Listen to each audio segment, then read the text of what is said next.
The glass shattered. Take a good look at that woman standing by the service exit. My father's voice boomed through the high-end Bose speakers, cutting through the sophisticated chatter of Chicago's elite. He held his crystal Scotch glass aloft, the amber liquid shimmering under the ballroom's chandeliers. Everyone asks why I only have one daughter on the company board. Well, that thing over there, that was a $25 million accounting error I made 32 years ago. We should have shredded the paperwork and moved on when we had the chance. The ballroom erupted, not in protest, but in a wave of polite synchronized laughter that felt like 1,000 tiny needles piercing my skin. Harrison, stop! You're terrible! A woman in a silk dress giggled, leaning into my father's side. I'm not terrible. I'm honest, he roared back, his face flushed a deep, arrogant crimson.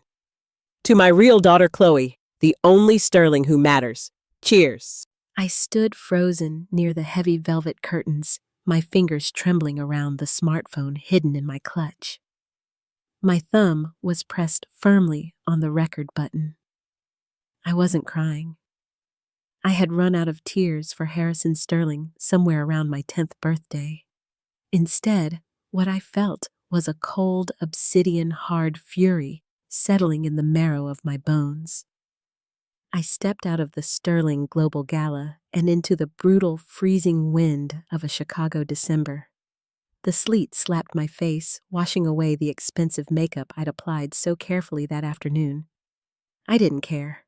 I walked 3 blocks until my lungs burned from the cold. Then I ducked into a dim, greasy diner that smelled of burnt coffee and old regrets. I sat in a corner booth, pulled out my earbuds, and hit play on the recording. That thing over there. That was a $25 million accounting error. I closed my eyes, listening to the roar of the crowd's laughter again. It was clearer on the recording. It was sharper. It was the sound of a man who thought he was a god because he controlled the city's smart grid infrastructure. My name is Ava Sterling. I'm 32 years old, and I'm a senior lead in offensive security. I get paid to find the cracks in fortresses. For years, I applied that skill to corporate firewalls for hospitals and banks. But as I sat in that diner, watching the sleet turn to slush on the window, I realized I'd been looking at the wrong fortress. The Sterling Empire was built on a lie, and I was the error that was about to crash his entire system. My phone buzzed. A text from my sister, Chloe. Chloe. O-M-G. Ava. Dad was just joking. Don't be so dramatic. Are you coming back for cake? I stared at the screen. Chloe at 26 was the golden child, the one Harrison had groomed to take over the board. She lived in a $3.5 million condo he'd bought her as a graduation gift. I lived in a 400-square-foot studio in a converted warehouse where the heater groaned like a dying animal. I didn't reply. Instead, I opened my contacts and scrolled down to a name I hadn't called in 5 years, Uncle Silas. Silas was Harrison's younger brother. He was the brilliant engineer who actually built the Sterling grid, the system that controlled 40% of the Midwest's power flow. Then 10 years ago, he retired abruptly. The family story was that he'd had a breakdown. The truth, I suspected, involved a non-disclosure agreement and a very large, very quiet payoff. The phone rang 4 times. Ava?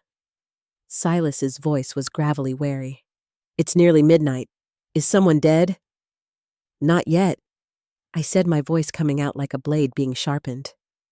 But Harrison just told 200 people I was a mistake he should have shredded 30 years ago. There was a long silence on the other end. I could hear the sound of a match striking Silas lighting a cigarette. He said it in public at the gala. Silas exhaled. God, he's gotten sloppy. He thinks he's untouchable now that the new city contract went through. I have it on record, Silas. I have everything, but I want more than a recording of a mean speech. I leaned forward, my shadow flickering against the diner's peeling wallpaper. I'm tired of being the glitch in his life. I want to know why he's so afraid of me. I want to know where the money went from the 2018 grid upgrade. And I want to know why you really left the company. Ava, listen to me. Silas's voice dropped an octave, turning urgent. You're playing with a man who owns the police commissioner and half the city council.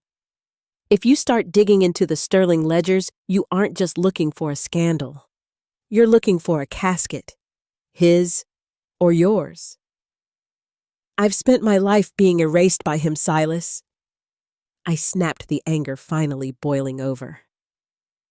If I'm going down, I'm taking the whole damn skyscraper with me. Now, are you going to help me, or do I have to hack your encrypted drive too?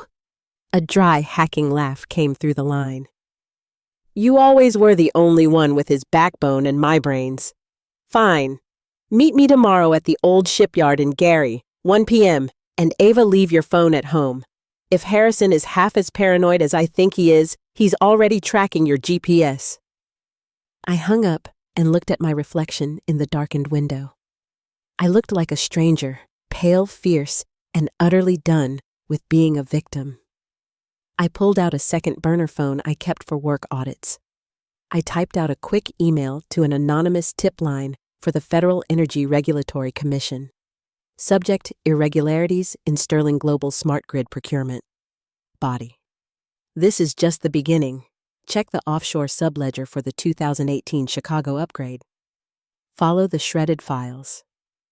I hit send. The war hadn't just started. I had just dropped the first bomb, and my father didn't even know his borders had been breached. Threads of deceit. If you're looking for a confession, Ava, you're 10 years too late, Uncle Silas said, his voice barely audible over the freezing gale whipping off Lake Michigan. We stood on the rusted edge of a Gary shipyard, a desolate stretch of concrete that felt like the end of the world.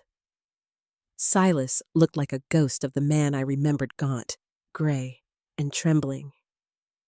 He handed me a rugged, encrypted drive with hands that wouldn't stop shaking. Harrison didn't just fire me, Ava. He hissed, his eyes darting toward the shadows of the abandoned cranes. He threatened to have me committed. He had a pet psychiatrist draft papers saying I was delusional because I found the $25 million discrepancy in the grid upgrade. He's been installing refurbished substandard junk in the city's transformers and billing the taxpayers for top-of-the-line hardware. If a deep freeze hits Chicago, the grid won't just fail, it'll explode. I gripped the drive, the cold metal biting into my palm. And you let him buy your silence. I took the $5 million severance and ran. Silas admitted, a flash of shame crossing his face. But he's not just cheating the city. Check the inheritance folder. He didn't call you a mistake by accident, Ava. He's been planning to erase you since the day you graduated. I drove back to Chicago in a daze, the heater in my rental car failing to touch the ice in my veins. I bypassed my apartment and went straight to a secure, windowless co-working space. I needed a clean network. I needed to see the shredded paperwork my father had joked about. As the decryption bar crawled across the screen, the true scale of the Sterling betrayal emerged. I found a digitized copy of a document I had signed 10 years ago, the night of my college graduation. Harrison had taken me to an expensive dinner, played the role of the proud father, and slid a standard estate planning form across the table. I was 22, desperate for his love, and I had signed it without a second thought. Looking at the fine print now, through the lens of a cybersecurity expert, the truth made me want to vomit. It wasn't estate planning. It was a total waiver of future claims. By signing that paper, I had legally renounced my 15% stake in Sterling Global shares, now worth $30 million, and allowed Harrison to funnel them directly into a trust for my sister Chloe. He hadn't just humiliated me at the gala. He had been a thief in the night, stealing my future, while I smiled and thanked him for the stake. My phone buzzed. It was a text from Chloe. Chloe, Dad's asking if you've cooled off yet. He says if you apologize for your outburst at the gala, he might still let you keep the attic apartment. Don't be stubborn, Ava. Just play nice. Play nice. I whispered to the empty room, a jagged laugh escaping my throat. I'm done playing. I opened a terminal and targeted my father's private cloud server. Harrison was a man of immense ego and staggering technological laziness. He viewed security as something for the help. I tried his usual patterns, but none worked. Then I thought about his obsession with control. I typed Master Sterling 1 access denied. I tried no errors, 1994, the year of my birth. The screen flashed green. Access granted. Inside the private directory, I found a folder titled A Sterling Contingency. My heart hammered against my ribs as I opened it. It was filled with surveillance photos. Me at the grocery store. Me at the gym. Me meeting with Uncle Silas 6 months ago. He had been tracking me for years, waiting for me to step out of line so he could use the waiver to bury me. But the final blow was an email draft to my mother Linda dated 3 days ago. I'm going to break her spirit at the Gala, Linda. Once she's publicly discredited, she won't have the standing to challenge the 2018 audits. Make sure she's there. Don't fail me. My mother's response. Whatever you think is best, Harrison. Just keep the peace. The peace was built on my carcass. I felt the last shred of my familial loyalty snap like a frozen twig. I began a massive, multi-threaded download of every kickback, every falsified safety report, and every offshore account. My burner phone rang. It was Lauren, my lawyer friend. Ava, the files you sent. If this goes public, Sterling Global is a crime scene, not a company. But you need to be careful. Your father just flagged a breach on his server. He knows someone is inside. Let him know, I said, watching the progress bar reach 99%. I want him to watch while his empire vanishes. The wolf in the garden. Ava, honey, please. Just tell me where you are. My mother's voice pleaded through the speaker of a fresh burner phone. Your father is in a state I've Baugio seen. He's fired the entire IT department. He's talking about traitors and consequences. Just come home and we can talk to him together. I sat in my dark studio apartment, the only light coming from 3 different monitors displaying the jagged remains of the Sterling family secrets. The irony was almost poetic. My mother was calling me from a mansion built on the very consequences she was now trying to help me avoid. I am home, Mom. I said, my voice cold and steady. I'm in the home I paid for. The one you've never visited because the neighborhood wasn't up to the Sterling standard. Tell Harrison he can fire every engineer in Chicago, but he can't fire the truth. I've already sent the Icarus files to an offshore server. If I disappear, the consequences go live on every news desk in the Midwest. A sharp, masculine grunt came from the background, and then the phone was snatched away. You arrogant little bitch! My father's roar was so loud it distorted the tiny speaker. You think a few spreadsheets and some old safety reports make you a player? I built this city's nervous system. I can shut down your bank accounts, your credit, and your pathetic little career with a single phone call. You have 1 hour to bring that drive to the estate, or I will ensure you never work again. You already tried to erase me, Harrison, I spat back. You called me a mistake. You stole my inheritance. You've used your last single phone call on me. From now on, the only person you'll be calling is your defense attorney. I hung up and threw the phone across the room. He was scared. He was loud and he was threatening, which meant I had finally found the vein. The next morning, I met Lauren Brooks in a crowded coffee shop in the Loop. Lauren pushed a folder across the scarred wooden table. I spent all night cross-referencing the contingency folder with the city procurement logs. Ava, it's worse than Silas thought. The $25 million he skimmed, he used it to bribe the head of the City Planning Commission, Marcus Thorne. Thorne! The man running for lieutenant governor. The very same, Lauren whispered. Your father didn't just buy hardware. He bought political protection. That's Taisao. The mistake speech at the gala was so important. Thorne was in that room. Harrison had to show Thorne that he had you, the only person who could spot the fraud completely under his thumb. It was a performance to prove you were powerless. He underestimated his audience, I said. Inside the folder were copies of wire transfers from a shell company called Apex Solutions to a blind trust in the Cayman Islands. That evening, I did something I hadn't done in years.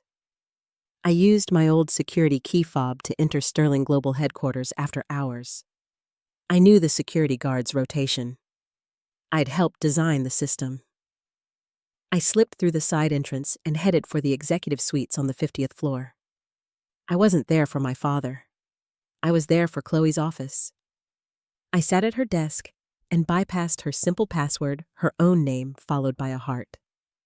I began searching her internal emails looking for the sister I used to have. But what I found was a thread from 2 months ago. Chloe. Dad. I looked at the 2018 trust audit. Why is Ava's name redacted on the waiver? If she finds out she was supposed to have a stake, she's going to sue us. Harrison? Don't worry about Ava. I'll handle her at the gala. Once the Thorne deal is public, she won't be able to touch us. Chloe hadn't been a victim of his lies. She was his partner. She knew I had been robbed, and her only concern was that I might sue us. A shadow fell across the frosted glass door. I knew you couldn't stay away, Ava, a voice said. My sister was standing in the doorway, a look of cold, calculated disappointment on her face. Behind her stood 2 of Harrison's private security goons. Searching my emails. That's low even for a mistake like you, Chloe said. You knew, Chloe? I said, my heart hardening into a diamond. You watched me struggle while you bought a condo with my blood. Chloe laughed a sharp, brittle sound. In this family, money is a weapon, and you were never brave enough to pull the trigger. She turned to the guards. Take her to my father's office. He's been waiting to have a very private chat with his only daughter. The lion's den. Sit down, Ava. You look exhausted. Revenge clearly doesn't agree with your complexion. Harrison Sterling said, not even looking up from the mahogany desk that cost more than my entire education. The 2 security guards shoved me into a leather chair and retreated to the corners of the office like gargoyles. The 50th floor of the Sterling Tower felt like a vacuum tonight, cold, silent, and devoid of oxygen. My father finally looked up, his blue eyes as sharp as ice shards. You had so much potential, he sighed, leaning back. But you always lack the one thing a Sterling needs to survive: loyalty. You'd rather play hero for a city that doesn't even know your name than be a queen in the empire I built for you. Built for me? I spat, my voice echoing off the floor-to-ceiling glass. You built it on me, Harrison. You used my name to hide assets. You stole my shares to buy Chloe's loyalty.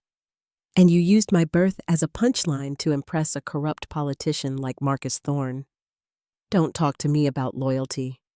You don't even know what the word means. Harrison's face didn't redden this time. He just smiled, a slow, predatory baring of teeth. Loyalty is a luxury for the successful. For everyone else, there are contracts. Speaking of which... He slid a thick manila envelope across the desk. Open it. Inside was a non-disclosure agreement, NDA, so aggressive it felt like a death warrant. It demanded the immediate destruction of all recorded materials, a lifetime silence regarding Sterling Global, and a full confession that I had fabricated the fraud evidence as part of an emotional breakdown. In exchange, he was offering a check for $500,000 and the continued freedom of Uncle Silas. Silas? I felt a cold spike of dread. Your uncle is an old man with a history of mental instability. Ava, Harrison said smoothly. If you move forward with these lies, I will ensure he spends his remaining years in a state facility where he can't tell his fairy tales to anyone. But if you sign this, the check is yours, and Silas stays in his little house in the woods. Choose carefully. Is your truth worth your uncle's life? The room felt like it was closing in. He was using the only man who had ever shown me kindness as a bargaining chip. I looked at the NDA, then at the check. $500,000. To Harrison, it was pocket change. To me, it was the price of my soul. "I know you think you've won, Dad," I said, my fingers tracing the edge of the paper. "You think everyone has a price because you have a price, but you made one massive mistake." "And what's that?" he asked, amused. "You assumed I was still working alone." At that exact moment, my smartwatch vibrated a preset signal. I looked him dead in the eye. "While you were waiting for me to walk into this trap, Lauren Brooks was handing the offshore wire transfers to the Attorney General's office. And Uncle Silas, he isn't in his house. He's been in a safe house protected by federal marshals for the last 4 hours." Harrison's smile vanished. His hand twitched toward the phone on his desk, but I wasn't finished. "I didn't come here to steal more files, Harrison. I came here to serve as a distraction. You were so busy gloating, so focused on breaking me, that you didn't notice the silent alarm on your server wasn't triggered by a hack. It was triggered by a remote backup I initiated the second I sat in this chair. Every file in your private folder is now sitting on a government server." The door to the office burst open. It wasn't more security. It was my mother, Linda. She looked frantic, her hair disheveled, holding her own phone like it was a live snake. "Harrison, stop it!" she screamed. "The news, it's everywhere. They're showing the 2018 safety reports on Channel 5. They're talking about the Thorn bribes." Harrison stood up, his chair clattering back against the glass. "What did you do?" he hissed at me, his voice a low, vibrating growl of pure hatred. "I chose myself," I said, standing up and stepping away from the NDA. "I'm not a mistake, Harrison. I'm the audit you couldn't pass." As the sirens began to wail in the streets 50 stories below, I walked past my trembling mother and my shattered father. For the first time in 32 years, I breathed air that didn't belong to the Sterlings. The cracks in the foundation. "You think you've won because the sirens are loud." Harrison's voice was a low, terrifying hum as he stepped around the desk. He ignored my mother, who was sobbing by the door, and focused entirely on me. "The news cycle lasts 24 hours, Ava. I've survived 3 market crashes and 2 federal audits. By Monday, those safety reports will be called unverified leaks, and Marcus Thorne will have a dozen scapegoats lined up. But you'll just be the disgruntled daughter who had a psychotic break." He walked to the floor-to-ceiling window, looking down at the flashing blue and red lights far below. "Security, clear the lobby. Tell the press it's a false fire alarm," he barked into his intercom. But the guards didn't move.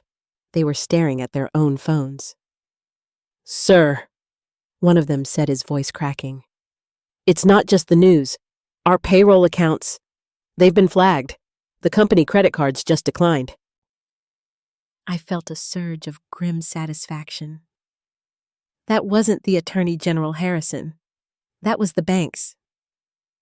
I didn't just leak the files.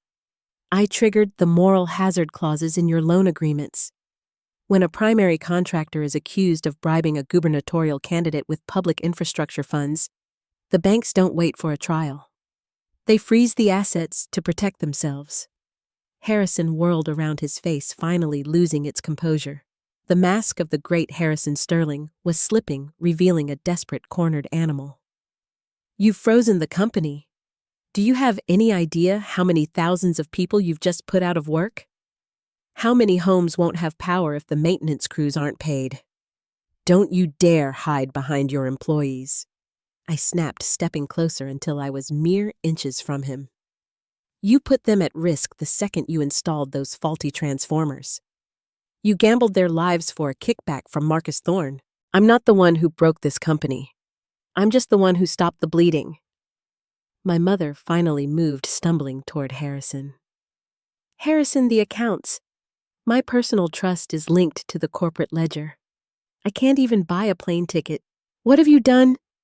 Harrison shoved her away with a look of pure disgust. I did what I had to do to keep us at the top. Linda, you never complained when the dirty money was paying for your jewelry and your silent complicity. That's enough, I yelled. Mom, get your things. We're leaving. She's not going anywhere, a new voice interrupted. Chloe stepped into the office. She wasn't crying, and she wasn't panicking. She looked incredibly calm, holding a tablet in her hand. The banks didn't freeze everything, Ava. You missed the offshore backup accounts tied to my trust. The ones Dad moved your shares into. She looked at our father. I've already authorized the transfer to a private security firm. They're coming to escort us out the back, and I've called Thorne's fixers. They're scrubbing the digital trail from the city servers as we speak. I looked at my sister, genuinely horrified. Chloe, he's a criminal. He's going to prison. If you help him hide this now, you're an accessory. You're throwing your life away for a man who would trade you for a higher stock price in a heartbeat. He didn't trade me, Ava, Chloe said, her eyes cold and transactional. He chose me. He made me his partner while he made you a punchline. I'd rather be a partner in a sinking empire than a nobody like you. Partner? I laughed, a sharp, bitter sound. Open the contingency folder, Chloe, the one labeled C. Sterling. Did you think you were the only one he was tracking? Chloe's brow furrowed. She tapped on her tablet, navigating to the folder I'd uncovered earlier. As she scrolled, her face went from pale to ghostly white. Inside were recordings of her private phone calls, her browser history, and most importantly, a pre-signed confession of fraud with her name on it dated a year ago. He didn't make you a partner, Chloe, I said softly. He made you a fall guy. If the Thorne deal ever went south, this was his get-out-of-jail-free card. He was going to blame the entire kickback scheme on your youthful greed and lack of oversight. Look at the date. He's had this ready for months. The tablet slipped from Chloe's hands, clattering onto the marble floor. She looked at Harrison, her voice a fragile whisper. Dad, is this true? Harrison didn't even look at her. He was already picking up his coat. It's called risk management, Chloe. You should have checked your own security. The silence that followed was heavier than any roar. In that moment, the Sterling family didn't just break, it evaporated. Chloe looked at me, then at the father she had worshipped, and for the first time, I saw the sister I used to have. I have the encryption keys for the offshore accounts, Chloe said, her voice trembling but certain. She looked at me. If I give them to you, can you stop the fixers? I can do more than that, I said, reaching for my laptop. I can make sure the only place Harrison Sterling goes tonight is into the back of a squad car. The great unraveling. You're going to regret this, Chloe. Everything I did was to ensure you never had to live like a commoner. Harrison's voice cracked, losing its regal baritone. He looked smaller now, a man stripped of his ivory tower standing in the middle of an office that was no longer his. Chloe didn't answer him. Her fingers were flying across the screen of a backup laptop, her movements frantic but precise. The betrayal had acted like a cold bucket of water, snapping her out of her golden child delusion. I'm not a partner, Dad. I'm an insurance policy, she whispered, her voice thick with unshed tears. I'm sending you the keys now, Ava. Every offshore routing number, every shell company under the Apex umbrella. It's all there. I grabbed my laptop, connecting to the secure uplink Lauren had established. The data began to flow, a digital river of greed and corruption. My screen lit up with a map of the city's smart grid.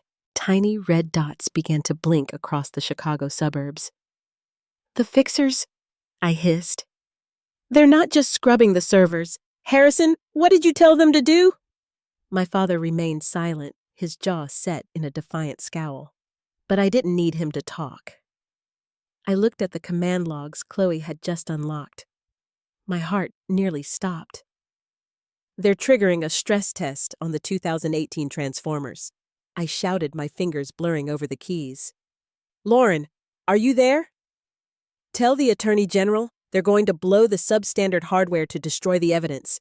If those Transformers melt down, they'll take out the power for 3 hospitals in the West Side.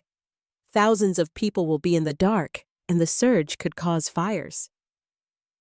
I can't stop the physical command from here. Lauren's voice crackled through the speakers. The override is local. Ava, you have to get to the central hub. I looked at my mother, who was still slumped against the wall, and then at Chloe. Mom, take Chloe and go to Lauren's office. Don't go to the estate. Harrison's security will be looking for you. Chloe, keep that laptop open. If you see a secondary override, kill the power to the Sterling Tower entirely. I don't care if it ruins the servers. We need to save the city grid. What about you? Chloe asked, her eyes wide with fear. I'm going to the hub, I said, grabbing my coat. I turned to Harrison one last time. He looked like a stranger, a ghost of a man I once feared. You called me an accounting error, Harrison, but you forgot one thing about errors. They're the only thing that proves a system is broken. Goodbye, Dad. I didn't wait for his reply. I ran for the private elevator bypass coating the lock. As the elevator descended, I could see the city lights through the glass, thousands of homes' lives, and the central hub was located in a nondescript concrete bunker near the river. By the time I arrived, the air was already thick with the smell of ozone and heated metal. The fixers hadn't just used software. They had physically tampered with the cooling systems. I broke into the control room, my lungs burning. The sirens were deafening now, but they weren't police sirens. They were the emergency alarms of a grid on the verge of total collapse. Access denied! The screen screamed in red text as I tried to log in. Come on, you bastard! I muttered, sweat dripping into my eyes. I didn't have time for a sophisticated hack. I pulled a screwdriver from my bag and ripped the panel off the main console. I bypassed the software, entirely manually grounding the circuit. Decimit procenti. Cetterdecimit procenti. Septendecimit procenti. The heat in the room was becoming unbearable. The Transformers were whining a high-pitched scream of metal under impossible pressure. Override initiated, a cool, synthesized voice finally announced. Stress test aborted, cooling systems engaged. I collapsed against the console, the high-pitched whine slowly fading into a low hum. The red dots on my map turned green. Chicago was still glowing. My phone vibrated. A news alert breaking: Harrison Sterling, CEO of Sterling Global, taken into custody on charges of racketeering and public endangerment. Citywide power surge averted by anonymous whistleblower. I stared at the word anonymous. For the first time in my life, I didn't care if the world knew my name. I knew who I was. I was the girl who stayed in the shadows to keep the lights on, and the man who tried to put me out was finally in the dark. The bitter aftermath. The central hub smelled like scorched copper and ozone when the federal agents finally swarmed in. I was sitting on the vibration-dampened floor, my evening dress from the Gala, now a torn, oil-stained rag. I didn't move as the tactical teams cut through the dim emergency lighting. Ava Sterling. It was Mark Dalton, the compliance officer. He looked at the mangled console, then at the system-stabilized message on my screen. You almost got yourself killed. The temperature in here was 10 degrees away from an electrical flashover. The grid is safe, I said, my voice sounding like I'd swallowed glass. Is he in custody? Dalton nodded. We picked him up at the tower. He was heading for the private helipad. Your sister. She's the one who gave the police the flight coordinates. I let out a breath I'd been holding since the night of the Gala. The Titan had fallen, but as I stepped out into the cold Chicago night, I realized the collapse of an empire leaves a mountain of jagged glass, and I was still standing in the middle of it, The next 48 hours were a blur of depositions. The media was a relentless storm painting me as a hero. But inside the U.S. Attorney's office, I felt like a surgeon who had just performed a necessary but bloody amputation. On the second evening, Lauren Brooks met me in the break room. She looked exhausted. "He's talking Ava," she said, pushing a cup of coffee toward me. "Harrison is trying to pin the sabotage on Uncle Silas. He's claiming Silas hacked the system to get revenge for his forced retirement. And your mother, she's refusing to testify. She's trying to protect the remaining family trusts. She's worried about her country club membership." "Of course she is," I whispered, a bitter laugh escaping me. "She'd rather let Silas go to prison than lose her jewelry." I stood up, the exhaustion finally giving way to a fresh spark of fury. "Where is she?" I found my mother at a small hotel the FBI was using for witnesses. She looked pale, sitting in a floral armchair that looked far too grandmotherly for a woman who had co-signed a decades-long fraud. "Ava," she gasped. "The lawyers say we might lose the house in Highland Park. We have to tell them it was all an accident if we just—" "Stop it, Mom!" I cut her off, my voice vibrating with a cold fury. "It wasn't an accident. He tried to kill thousands of people to hide his bank accounts. He stole my life, and he's trying to bury Silas. And you're worried about a house. I gave up everything for this family," she screamed, her mask finally shattering. "I stayed when he was cruel, so you and Chloe would have a legacy, and now you've burned it down." "You didn't do it for us," I said, stepping into her space. "You did it because you were too lazy to be independent. You traded me for a diamond bracelet 20 years ago, Linda, but that trade is over." I pulled out a copy of the pre-signed confession Harrison had drafted for Chloe, the proof he was ready to sacrifice his favorite child. "If you don't testify," I said, "I will ensure the prosecutors see every document linking you to the offshore transfers. I have the metadata. You can either be a witness or you can go down with the king. Choose." My mother looked at the paper, then at me. She finally saw the wolf Harrison had accidentally raised. She slumped into the chair, defeated. "I'll talk," she whispered. I walked out without looking back. As I stepped onto the sidewalk, a message flashed on my phone from an unknown number. "You think you've won, Ava? The Sterling name is more than a company. See you at the hearing." It was from my father. Even behind bars, he was trying to choke me. I deleted it and kept walking. The idea of the Sterlings was dead. I was the reality. The price of truth. The courtroom was a sea of charcoal suits and camera lenses. But to me, it felt like a cold, sterile vacuum. This was the preliminary hearing, the moment where the master of the grid was forced to stand in the light of day. When Harrison Sterling was let in, his hands were cuffed in front of his designer suit, a sight that sent a ripple of hushed whispers through the gallery. For a split second, our eyes met. He didn't look ashamed. He looked predatory, as if he were already calculating how to use the judge's ego against the prosecution. "All rise," the bailiff intoned. I sat behind the prosecution table, flanked by Lauren and Mark Dalton. As the lead whistleblower, I was the centerpiece of the state's case. Across the aisle sat Chloe, looking fragile and small, and our mother, who wouldn't even glance in my direction. We were 3 fragments of a broken mirror, all reflecting the same monster. The afternoon was a grueling parade of technical data. The prosecution laid out the Project Icarus files, the falsified safety reports, the refurbished transformers, and the $25 million trail of breadcrumbs leading to Marcus Thorne's campaign. "The defense calls Ava Sterling to the stand," the lead attorney for my father announced. Lauren squeezed my hand. "He's going to try to rattle you. Stay on the data, Ava. Don't let him make it about your feelings." I took the stand, the oak wood of the witness box, feeling like the only solid thing in a world made of lies. Harrison's lawyer, a man named Sterling, no relation, who was known as a legal pit bull, approached me with a patronizing smile. Miss Sterling, you're a cybersecurity expert, correct? You find cracks for a living. I secure systems, I corrected him. Or perhaps you create vulnerabilities where none exist, he countered.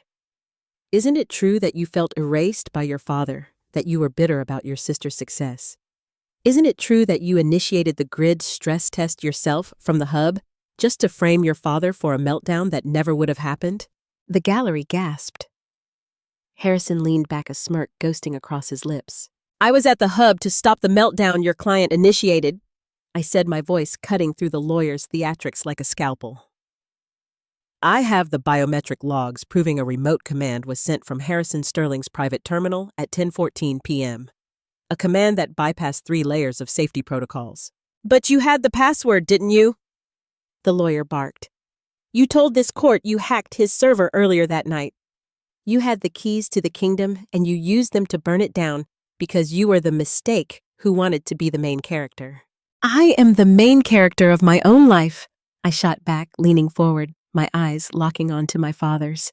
And the keys I used weren't just passwords, they were the truth. My father didn't just mismanage a company. He gambled with the lives of the people of Chicago to pay off a politician. He treated the city like a game of Monopoly, and his daughters like collateral. If wanting to stop a man from killing people makes me bitter, then I'll wear that label with pride. The lawyer tried to interrupt, but I kept going, my voice rising with 30 years of suppressed fury. You want to talk about psychotic breaks? Let's talk about a man who drafts a confession for his own daughter to protect his offshore accounts. Let's talk about a man who slanders his brother's mental health to hide a $25 million theft. That isn't business, Mr. Sterling. That's a pathology. The judge hammered his gavel. Order, Miss Sterling, please confine your answers to the questions. I have no more questions for this witness, the lawyer said, looking shaken. As I stepped down from the stand, my legs felt like lead. I walked past my father, and for the first time, the smirk was gone. In its place was something I had never seen before, genuine, unadulterated fear. He realized that no amount of money could buy back the silence I had just shattered. But the victory was short-lived. That evening, as I walked to my car, a black SUV pulled up beside me. A man I recognized as Marcus Thorne's chief of staff stepped out. Miss Sterling, he said, his voice as smooth as a funeral director's. Mr. Thorne would like you to know that while the Sterlings may fall, the city's infrastructure needs to remain in friendly hands. There's a seat on the new oversight board with your name on it. $1 million a year, no questions asked. All you have to do is forget the names of the other city officials on those wire transfers. I looked at the SUV, then at the man. The wolf wasn't just in the garden. The whole forest was infested. The nuclear option. The city of Chicago felt like a tinderbox, and I was the one holding the match. Marcus Thorne's bribe attempt had been the final proof I needed. My father wasn't the disease. He was just a symptom. The Sterling Global scandal was merely one thread in a web of corruption that held the entire state in a stranglehold. I retreated to a safe house provided by Uncle Silas, a cabin in the woods of northern Indiana, far from the prying eyes of Thorne's fixers and Harrison's remaining loyalists. Lauren joined me there, bringing a stack of hard drives that had been recovered from the Sterling Tower's sub-basement. Ava, if we go after Thorne, there's no turning back, Lauren said, her face pale under the flickering fluorescent light. The Sterlings are a family. Thorne is a machine. He has the police, the unions, and the state's judicial board. If we leak this, they won't just sue us. They'll erase us. They already tried to erase me once, Lauren, I said, my fingers flying across the keyboard. I'm getting used to it. I had found the nuclear option. Deep within my father's encrypted archives was a folder titled The Ledger of Favors. It wasn't just bank transfers.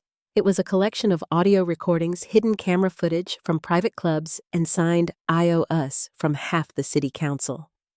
Harrison Sterling hadn't just bribed people. He had blackmailed them. He had been the puppeteer of Chicago's political class for 20 years. He kept receipts on everyone, I whispered, watching a video of Marcus Thorne accepting a briefcase of cash in a darkened steakhouse. He didn't trust his partners. He owned them. We can't just give this to the police, Lauren warned. Thorne's brother-in-law is the deputy director of the state police. It'll disappear before it hits a desk. I know, I said, a cold smile forming. That's why we're not giving it to the authorities. We're giving it to the people. The plan was a digital dead man switch. I wrote a script that would broadcast the contents of the ledger to every major news outlet, every independent journalist, and every social media platform simultaneously at 8:00 a.m. on Monday morning, the exact moment Marcus Thorne was scheduled to announce his bid for lieutenant governor. But before I hit execute, I had one last piece of business. I drove back to the city to the county jail where Harrison Sterling was being held pending his trial. We sat behind a thick pane of glass. He looked terrible, his skin sallow, his hair unwashed. He looked like the mistake now. I know about the ledger, Harrison, I said through the intercom. His eyes widened, a flicker of genuine terror passing over his face. Ava, don't. You don't understand what those people are capable of. If you release that, you're signing my death warrant. They'll have me killed in here within the hour. Then you should have thought about that before you became their banker, I replied. I'm not here to negotiate. I'm here to tell you that Chloe and Mom are testifying. Everything you built is gone. The name Sterling will be synonymous with traitor for the next 100 years. I did it for the legacy, he hissed, slamming his hand against the glass. No, I said, standing up. You did it for the ego. You wanted to be the man who owned the lights. Well, the lights are coming on, Dad, and you have nowhere to hide. As I walked out of the prison, my burner phone buzzed. It was a call from Chloe. Ava, Mom just told me she's going to take a plea deal, Chloe said, her voice sounding stronger than I'd ever heard it. She's giving up the offshore accounts in exchange for immunity. And Ava, I'm going with her to the AG's office. I'm telling them everything about the 2018 audits. I don't want the money anymore. I just want to be able to look at myself in the mirror. I'm proud of you, Chloe, I said, and for the first time, I meant it. I sat in my car in the prison parking lot, the execute button hovering on my screen. I thought about the 150 people who laughed at me in that ballroom. I thought about the $30 million I'd never see. I thought about the accounting error that had finally balanced the books. I tapped the screen. Uplink complete. Global broadcast scheduled. The storm was coming, and for the first time in 32 years, I wasn't afraid of the thunder. The calm after the storm. The Monday morning sun rose over a different Chicago. By 8:05 a.m., the Dead Man Switch had completed its broadcast. The ledger of favors didn't just ripple through the news, it leveled the political landscape. By noon, Marcus Thorne had officially withdrawn his candidacy, escorted into a federal transport with a coat draped over his head to hide his shame. By the end of the day, the iconic Sterling Global sign was being chiseled off the skyscraper stone by jagged stone. 2 months later, I sat on the balcony of my new apartment. It wasn't a penthouse with a private elevator. It was a quiet 2-bedroom unit with a view of the lake that I had earned with my own salary and a clean conscience. The legal battles were far from over, but for the first time in 32 years, the air I breathed didn't feel heavy with someone else's secrets. Harrison Sterling was sentenced to 25 years in a federal penitentiary without the possibility of parole. He didn't have any visitors. The man who feared being ordinary more than being evil was now just a number in a database. Chloe moved to the West Coast to start over, working a modest marketing job for a nonprofit. It turns out she was better at building things than she was at stealing them. Our mother, Linda, lived in a quiet townhouse, finally attending the therapy she had avoided for decades, learning to live without the protection of a tyrant. As for me, I didn't get the $30 million back. Most of the sterling assets were seized to pay back the city and the victims of the grid failure. But I didn't care. I kept my job at the hospital, and on the weekends, I helped Uncle Silas build his new firm from the ground up, one honest contract at a time. I pulled out my old phone and looked at the recording of the gala one last time. I watched my father raise his glass, heard the crowd laugh, and felt the phantom sting of his words calling me a mistake. Then I hit delete. The mistake was thinking that blood justifies abuse, or that money can buy a legacy worth having. I had lost a family of lies, but I had gained a life of truth. As the sun set over Lake Michigan, casting a long golden light across my living room, I realized that I wasn't an accounting error or a glitch. I was the correction. And for the first time, the system was finally in balance. Look, if there's one thing you take away from Ava's story, let it be this. Never let anyone, even family, tell you what you're worth. If they call you a mistake, that's their own insecurity talking, not your reality. Don't just sit there and take hits to keep the peace while they're destroying your soul. Stand up, back yourself, and build your own life.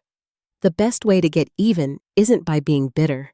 It's by being so successful and happy that their opinions don't even reach you anymore.